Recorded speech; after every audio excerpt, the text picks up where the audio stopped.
Welcome to Homeschool Nolan, here to help you navigate learning in a digital age. Hope you all had a wonderful Christmas and are now looking forward to the new year. The holidays, of course, can be a relaxing time with friends and family, but it can also be a stressful time as well.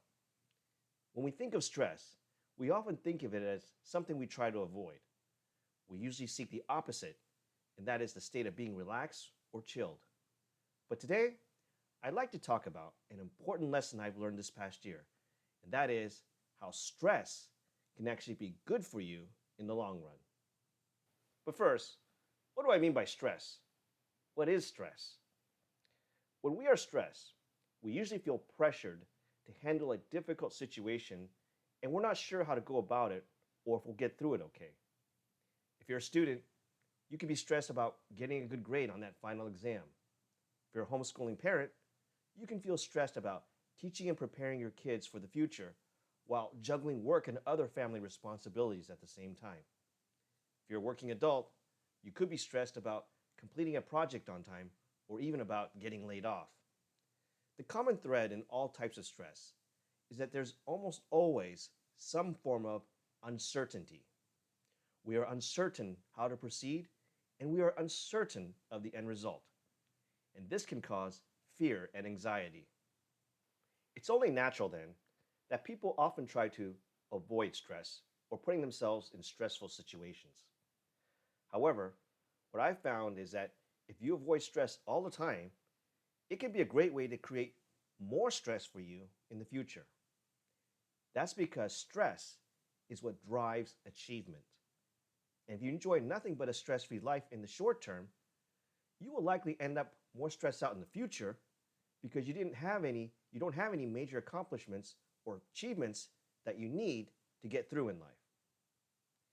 Just think about all the significant achievements you've accomplished so far in your life that helped shape the life you're living today.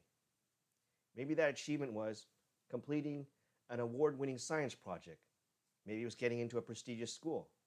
If you're an athlete, maybe it was winning a sports championship. Whatever those great achievements were, I'm willing to bet that at the time, you felt a lot of stress in order to achieve it. If you didn't feel any stress, maybe it was too easy for you, and it didn't push the boundaries of your talents and skills. The truth is, we all need some stress sometimes to push us out of our comfort zone and accomplish things we normally wouldn't if we were just calm and relaxed or nonchalant about it. Now, in my opinion, there are two types of stress.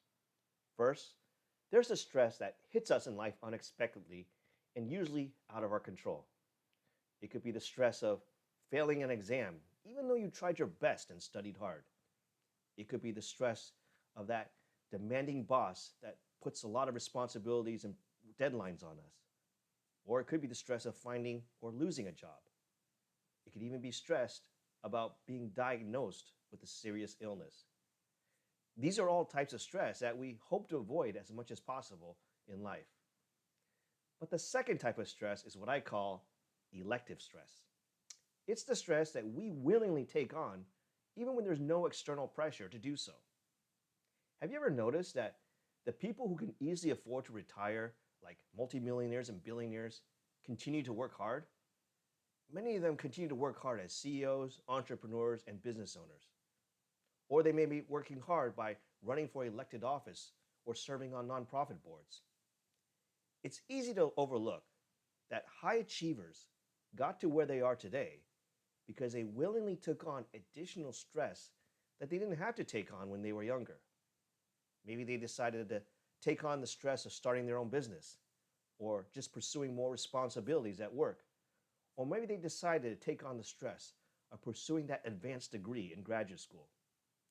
Whatever it was, they were comfortable with being uncomfortable as they took risks and worked hard to pursue a long-term goal. It's no secret that the world can be a very stressful place for everyone. If you're a homeschooler, you know the stress of juggling homeschooling, work, and other important responsibilities. If you're a student, you know the stress of getting good grades and getting into a good school. If you're a working adult, you know the stress of finding and keeping a good job. As homeschooling parents and teachers, one of the most important lessons we can teach our kids is to handle stress and how to sometimes even embrace it and welcome it into our lives in order to achieve a long term goal. Those who manage to avoid stress in their lives when they're younger may seem happier at first, but they also run the risk of regretting what could have been when they're older.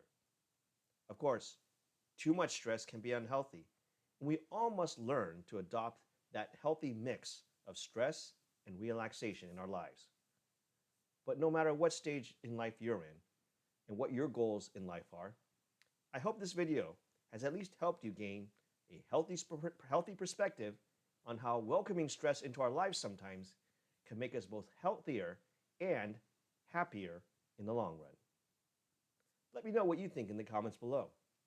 And don't forget to click subscribe for more videos like this one. Thank you for watching. I'll see you next time.